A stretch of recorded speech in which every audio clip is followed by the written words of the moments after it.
ერთხელ ძმამ, რომელმაც ჭეშმარიტება მიიღო, სიონის სურნელი გააზიარა. თავდაპირველად მან ქუჩაში მოისმინა, როგორ ქადაგებდნენ წევრები ღვთის სიტყვებს. ღვთისმშობლის, პასექისა და ახალი აღთქმის შესახებ ჭეშმარიტების ყველა სიტყვის მოსმენისას მისი გული თანდათან შეიცვალა.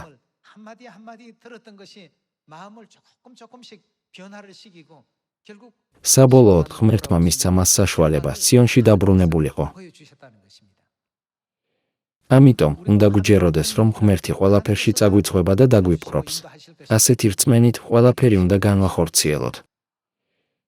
ბიბლიის 66 წიგნის მეშვეობით ღმერთმა უთვალავი სასწაული გვაჩვენა.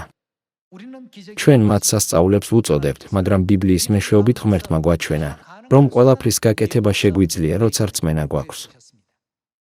ორი ბრმის შემთხვევაში იესომ ჰკითხა, სჯეროდათ თუ არა მათ, რომ მას შეეძლო მათი თვალების ახელა. მათ უპასუხეს, დიახ, უფალო, მან კი თქვა, თქვენი რწმენისამებრ გეგემოს.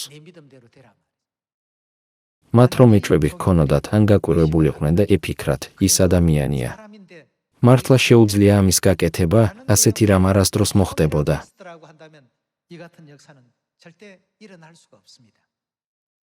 შესაძლოა ბევრმა თქვას სკეპტიკურად, ეს თანამედროვე მეცნიერების ფანტაზიაა. ამის მიღწევა მხოლოდ ჩვენი წარმოსახვით შეიძლება. ოდესმე მოხდება ეს. თუმცა რწმენის სამყაროში ყოველდღე უთვალავი სასწაული ხდება.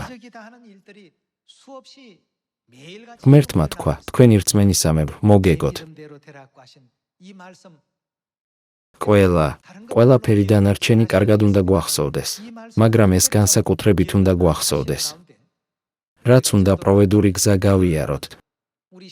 ვიქადაგოთ თუ ვილოცოთ, ყველაფერი ჩვენი რწმენის მიხედვით შესრულდება. იმ ფაქტის რწმენით, რომ კეთილ რწმენას კარგი შედეგები ექნება.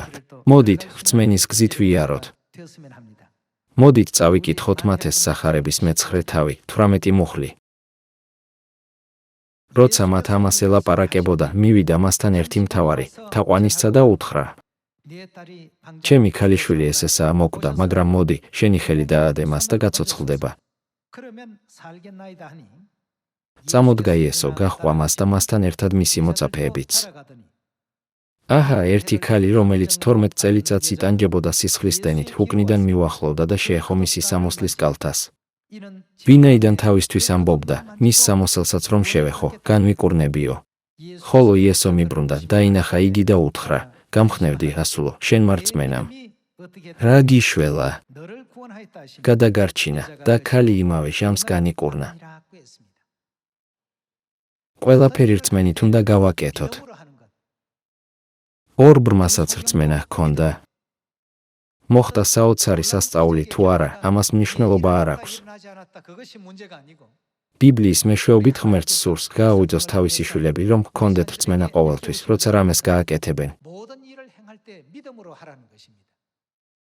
როდესაც რწმენა გვაქვს, შედეგები აუცილებლად იქნება ჩვენი რწმენის შესაბამისი. ღმერთმა გზა გახსნა, რათა ყველაფერი შესაძლებელი ყოფილიყო მათთვის, ვისაც რწმენა ჰქონდა. მაგალითად ქალისთვის, რომელიც 12 წლის განმავლობაში სისხლდენით იტანჯებოდა, და ორი ბრმისთვის. რადგან ზეციდან განდევნილები ვართ, რომ არ ვემორჩილებოდით ღვთის სიტყვებს. უნდა გქონდეს ღვთის სიტყვების სრული რწმენა ამ დედამიწაზე და დაუბრუნდეთ ცათა სასუფეველში. მოდით, დღევანდელი ქადაგება დავასრულოთ. დიდი მადლობა.